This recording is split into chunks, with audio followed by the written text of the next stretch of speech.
Well, it is back to school season for your kids, and now we have a local pediatrician, Dr. Kaweblum, with some great tips on how to get them eating right, how to get them sleeping right, and how to keep them safe when they do go off to school. Take a look. Doctor, it is so great to have you on the show. Welcome. Thanks for having me. It's our pleasure. So parents all over South Florida are getting their kids ready to go back to school, and there's a lot that needs to be changed in terms of the kids' lifestyle from the summer vacation they just had, right? Oh, definitely. After 2 months of paradise for the children, meaning no bedtime and activities that are fun only all the time, suddenly they have to realize that all the fun is over, and now we have to get serious and that was go so back depressing. to school. Yeah. All the fun is over. Yeah. That's it, kids. Bummer for you. Yeah. And then, so we have to have the parents take control immediately. We shouldn't let the kid take control. We shouldn't ask for permission. The parents have to tell the kids, okay, by such date, starting such a date, tomorrow, you're going to have to be in bed at 8 p.m. and you're going to have to take a shower before and have your dinner before. The TV or any screen that you're using, like an iPad or whatever, has to be off at a certain time, and you're going to be in bed at 8 p.m. and you're going to wake up at 6 a.m., even a few days before school starts, so they get into the cycle, because the body has cycles of sleep. So if we don't at least for 2 days introduce those cycles, they will have a very hard time, and they're going to be so tired the first few weeks of school that they will not be able to function. So that's interesting to me, because you always hear that adults need 7-8 hours of sleep a night. What about kids? Same number? Well, younger kids, like elementary school kids, may need close to 10 hours. Middle school and high schoolers, the book says 8 to 9, but we're happy with 8 or 7.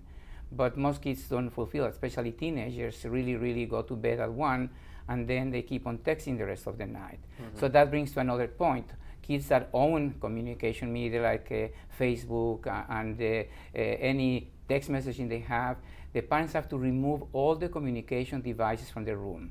No TV and no computers and no iPhones, no iPads. So that's the only way the child will learn to sleep, especially the middle school and the high school kids, because they like to text at 3 a.m. for no reason. So even though they may have gone to bed at 7 or 9 or 10 o'clock, they're still up all night texting and emailing and all that. So parents need to remove all those devices from their bed.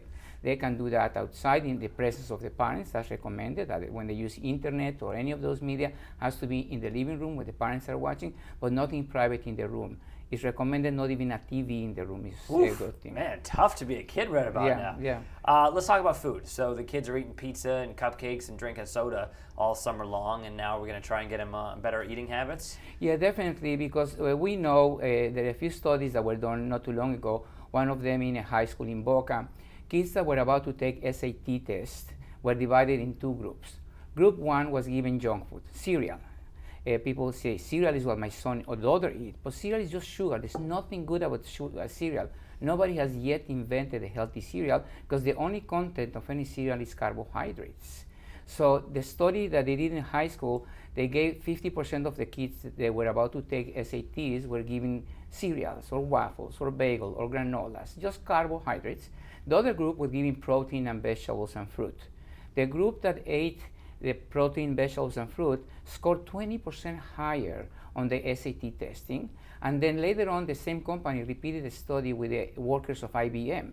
And the employees that ate protein functioned better until lunchtime. They even forgot they were supposed to eat lunchtime.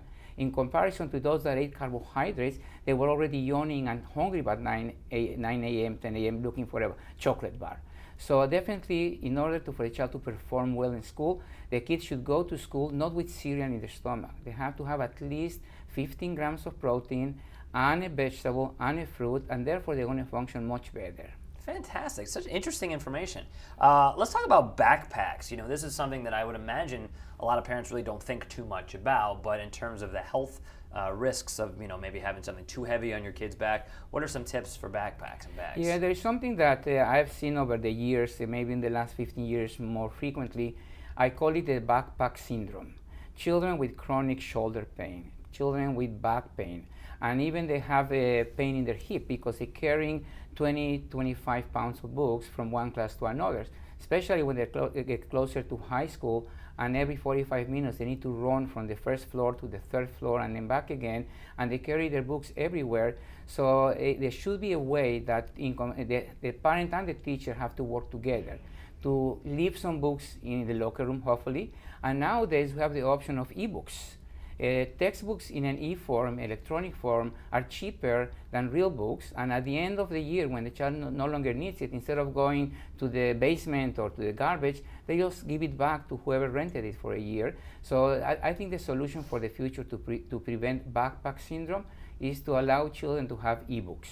So is that a real legitimate concern? Like, do you see kids at a young age that already have bad backs and shoulders, and these are the kinds of things that can affect them later on in life?